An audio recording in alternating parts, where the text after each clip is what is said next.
Well, hello, ladies and gentlemen of YouTube and or Facebook, or if you're coming here from my website, welcome.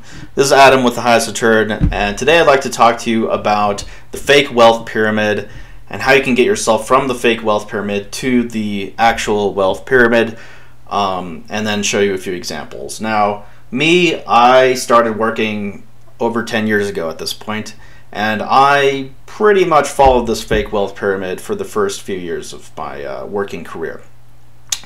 I put discretionary spending as the bulk of my wealth, and then followed by cash, and I didn't really have any cash flow or capital to speak of.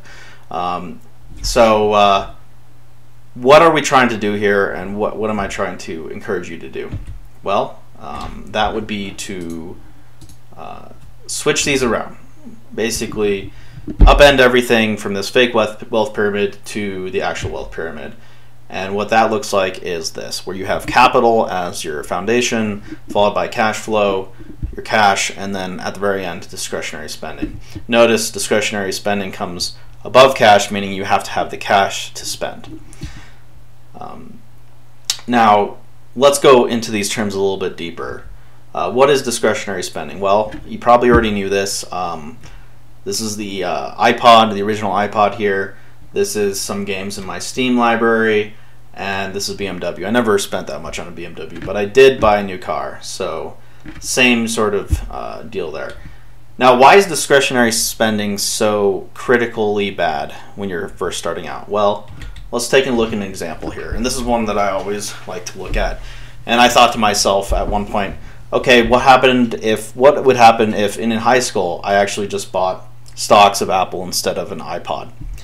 And I did the calculations. Correct me if I'm wrong in the comments, but I looked at the current stock price is $121.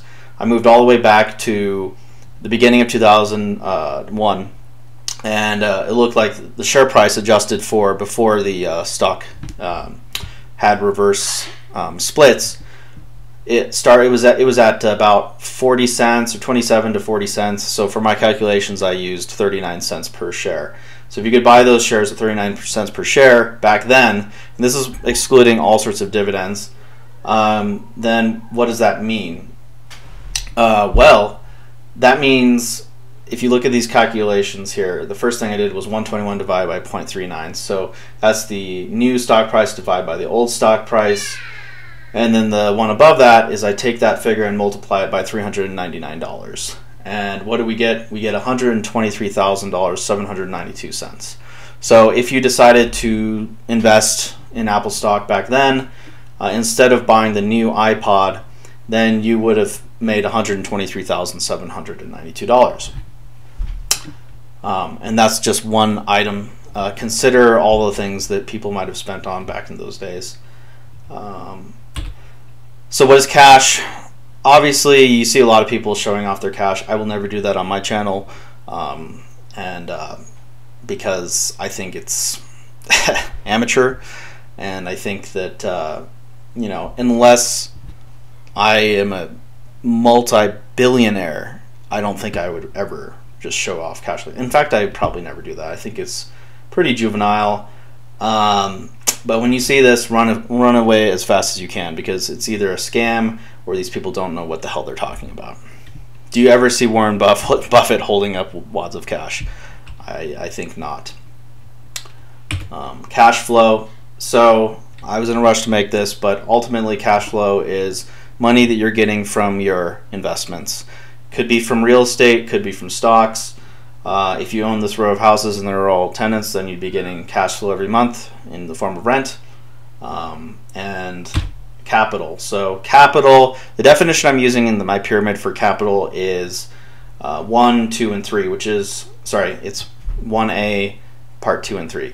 Accumulated goods devoted to the production of other goods, or accumulated possessions calculated to bring in income. So what you want to do is basically put capital as the base of your pyramid and have the capital that you buy create cash flow for you. And so how do you do that when you're working a wage, you're making wages right now? Well, here's a simple plan. Use your wages to build capital. Your wages are temporary. They're based on your energy, your youth, your health.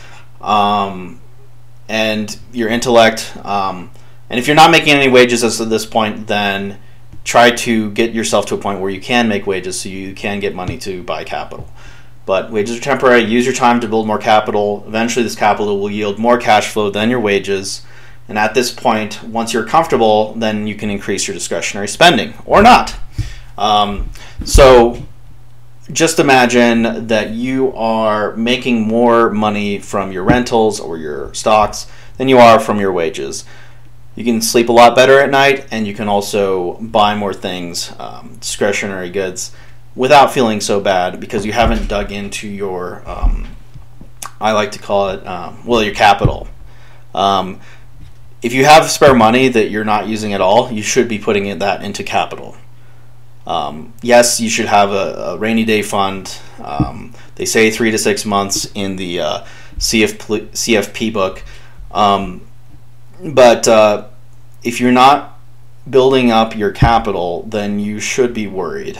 Again, this is Adam with the Highest Return. I'm not a financial advisor. This is what I'm doing. I'm buying real estate, renting it out. I'm also buying stocks, crypto, etc. But what you do with your money that you earn from your job is up to you. You better use it the most intelligent way possible. Because ultimately people making the same amount of money in wages could vary drastically in how their quality of life is after they retire based on the decisions that they make today. So that's all I have to say. In terms of the individual stocks or sectors or cryptos or anything like that, you'll have to follow the Highest Return group, and there's a lot of knowledge to be learned there. You can ask questions. We're not financial advisors. We're just a group of friends trying to help each other.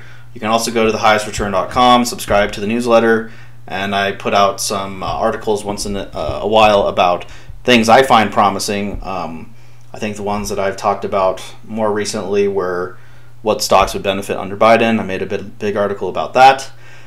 And I'm also in the group. I've been talking about semiconductor stocks because they are the semiconductor industry is in a big shortage right now, and it may. And I have a lot of money in semiconductor stocks because I believe in the industry, I believe in their importance, and I believe that the government will do everything in their power to keep those, at least the American companies, healthy so we can be competitive. There's just a lot of things to think about, but if you're in this place right here where most of your money is going to discretionary spending or, buying things that don't yield cash flow, then yes, you need essentials like a car to get to work, a house over your head.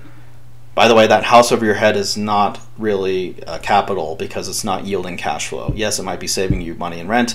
It's not capital, but I do suggest people buying their own house to save money. Anything you can do to save money. Shop at Walmart instead of the expensive local store. Yes, I don't like Walmart all that much, but you need to save your money so you can build your own capital so you don't have to be dependent on anyone else. Have a good one, everyone, and sayonara.